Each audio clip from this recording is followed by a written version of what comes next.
Chapter 4. Dr. Pickle. Actually, his name was Dr. Pickle, with the accent on the second syllable, but that wasn't why everyone called him Dr. Pickle. Dr. Pickle was a psychiatrist. He had thick eyebrows and wore tiny glasses.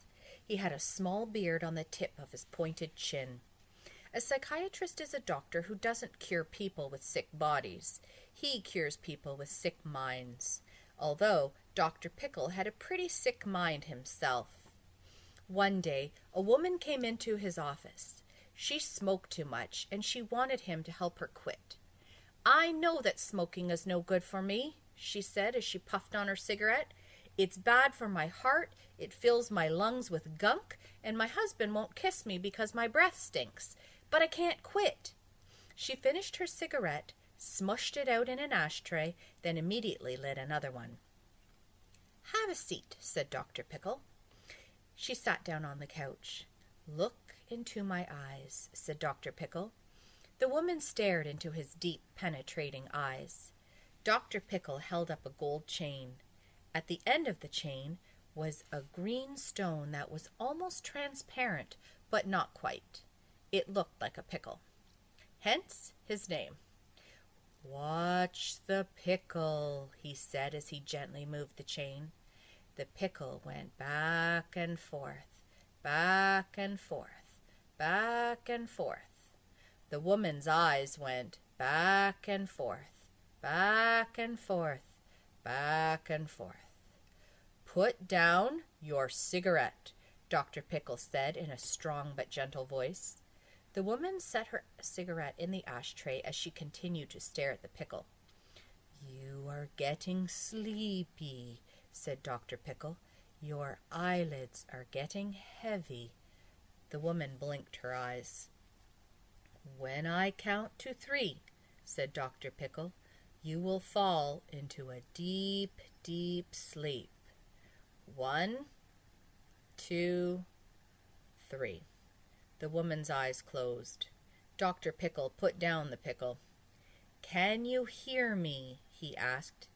"Yes," said the woman in a low voice from deep inside her. "You will do what I say," said Dr. Pickle. "I will do what you say," the woman repeated. "I am going to count to 5, said Dr. Pickle, "and then you will wake up. And as usual, you will want to smoke a cigarette." "I will want to smoke a cigarette," the woman repeated. "But when you put the cigarette in your mouth," said Dr. Pickle, "it will feel just like a worm, a wiggling, slimy worm." "A yucky, icky worm," repeated the woman. "Good," said Dr. Pickle. "Now just one more thing." He rubbed his beard and smiled. "Whenever your husband says the word potato, you will slap him."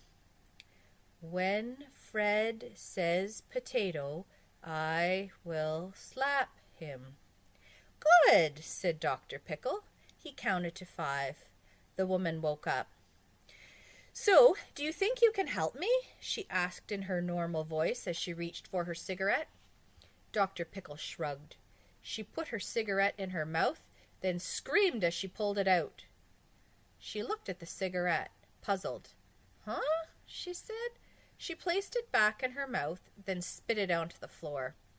"I'm sorry," she said, a little confused. She picked up the cigarette and put it in the ashtray. "That's all right," said Dr. Pickle. She took out a new cigarette from her pack, but as soon as she put that in her mouth, she spit it out too. "I'm sorry," she said again. "I don't know what's come over me." She walked out of his office, shaking her head. She dropped her pack of cigarettes in the garbage. She never smoked again. It was an interesting thing about the word potato. Whenever Fred said it, she slapped him. And he'd ask her why she slapped him, but she never remembered doing it, so they'd get in a big fight, each calling the other one crazy. Then they'd kiss and make up, which was nice because her breath didn't stink. They never figured out it had anything to do with saying potato. How could they? But deep down, they both must have realized it somehow, because while they used to eat lots of potatoes, They gradually ate fewer and fewer until they finally stopped eating them altogether. Dr. Pickle was a good doctor, but he kept playing those kinds of jokes on people. There was a woman who quacked like a duck whenever she saw a freight train with more than 20 cars. There was a man who took off his shoe any time someone said parking meter.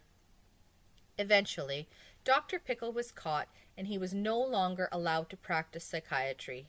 So he had to find another job. He became a counselor at an elementary school.